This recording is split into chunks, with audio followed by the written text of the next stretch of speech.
Assalamualaikum warahmatullahi wabarakatuh. Di sini kami akan memaparkan mengenai program kreativitas mahasiswa pengabdian masyarakat dengan judul Pemanfaatan Limbah Domestik Cair (Grey Water) sebagai energi alternatif di Desa Telang, Kamal, Bangkalan. Berikut adalah anggota dari kelompok kami. Saya Latifatul Nikmah sebagai Ketua Pelaksana, Ela Azharatul Ula sebagai anggota 1, Yunita Ekadiah Pratiwi sebagai anggota kedua, dan Imrona Wahyurini sebagai anggota ketiga. Jadi di sini saya akan menjelaskan pendahuluan dari PKM yang kami usung. Yang pertama adalah pengertian dari limbah menurut Raja et al. 2012 merupakan suatu buangan yang tidak terpakai dalam bentuk padat, gas maupun dalam bentuk cair. Adanya limbah terjadi karena aktivitas manusia di dalamnya. Salah satunya di Desa Telang yang merupakan salah satu desa yang terdapat limbah cair domestik karena banyaknya pemukiman dari masyarakat di Desa Telang tersebut. Adanya air tercampur limbah ini tidak jarang menimbulkan efek negatif, di antaranya timbulnya takut terhadap binatang-binatang di dalam air, menyebabkan pemandangan menjadi tidak indah karena warna dari limbah, menimbulkan bau yang tidak sedap dan tidak jarang merusak lingkungan, serta menyebabkan pencemaran lingkungan dan merugikan masyarakat. Luaran dari PKMM yang kami usung, yang pertama adalah terciptanya alat untuk pemanfaatan limbah cair domestik menjadi energi listrik. Yang kedua, gagasan PKMM ini nantinya akan dijadikan atau dijalankan oleh Karang Taruna. Yang ketiga adalah artikel jurnal pengabdian masyarakat. Selanjutnya adalah manfaat dari PKM ini. Yang pertama adalah berkurangnya limbah cair domestik di Desa Telang. Yang kedua adalah lingkungan yang bersih dan bebas dari limbah cair domestik. Yang ketiga, terbentuknya energi listrik alternatif dari pemanfaatan limbah cair domestik. Dan yang terakhir adalah masyarakat dapat menerapkan sendiri untuk pengelolaan limbah cair domestik di Desa Telang untuk dijadikan energi listrik alternatif. Bangkalan adalah salah satu kabupaten yang berada di Provinsi Jawa Timur yang terletak antara 6051 sampai 7011 lintang selatan dan antara 1140 hingga 1138 bujur timur yang memiliki luas 1260,14 km persegi dengan jumlah penduduk 986,7 ribu orang. Penelitian ini terletak di Desa Telang, Kecamatan Kamal, Kabupaten Bangkalan, Jawa Timur. Desa Telang sendiri dihadapkan pada permasalahan limbah cair domestik yang belum tertangani secara maksimal. Permasalahan ini lebih khususnya sering dijumpai di sepanjang Jalan Raya Telang, selokan yang warnanya hitam hingga airnya tidak mengalir, bahkan bisa dijumpai di sekitar rumah warga itu sendiri. Sehingga dengan adanya permasalahan ini dibutuhkan sebuah solusi agar permasalahannya bisa cepat terselesaikan. Adapun dalam penyelesaian pada permasalahan ini tetap memanfaatkan limbah cair domestik itu sendiri.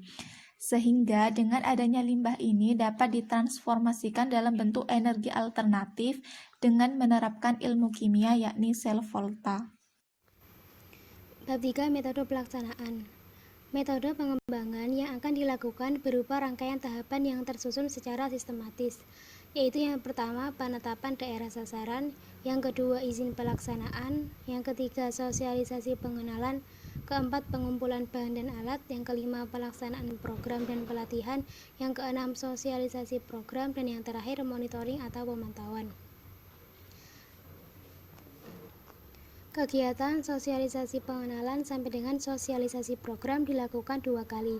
Yang pertama kepada kelompok masyarakat Desa Telang yaitu Karang Taruna, dan yang kedua kepada lapisan masyarakat. Untuk sosialisasi pengenalan kepada Karang Taruna dilakukan secara luring dengan menerapkan protokol kesehatan. Untuk sosialisasi pengenalan kepada lapisan masyarakat dilakukan secara daring. Untuk pelaksanaan semua dilakukan secara luring dengan menerapkan protokol kesehatan. Kemudian yang sosialisasi program untuk Karang Taruna dilakukan secara luring dengan menerapkan protokol kesehatan. Untuk lapisan masyarakat dilakukan secara daring. Gambar berikut merupakan gambar dari sel volta. Sel volta merupakan sel elektrokimia penghasil listrik yang timbul dari reaksi kimia atau reaksi redoks yang berlangsung secara spontan. Di sini, limbah cair berperan sebagai larutan elektrolit, anodanya adalah seng dan katodanya adalah tembaga.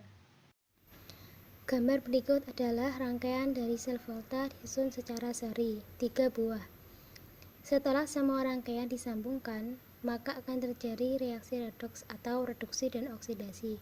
Pada elektroda Cu bermuatan positif sehingga terjadilah reaksi reduksi, sedangkan pada Zn bermuatan negatif dan terjadi reaksi oksidasi sehingga arus elektron mengalir dari Zn ke Cu.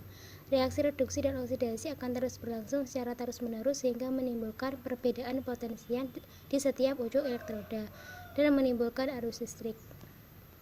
Sel volta disusun secara seri agar mendapatkan tegangan yang kuat. Selanjutnya yaitu anggaran.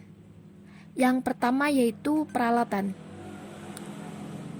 Peralatan yang digunakan yaitu drum besi 200 liter, saklar, kabel, penjepit buaya, voltmeter, pH meter, tembaga, seng, pompa sedot, paralon, dan penyaring paralon.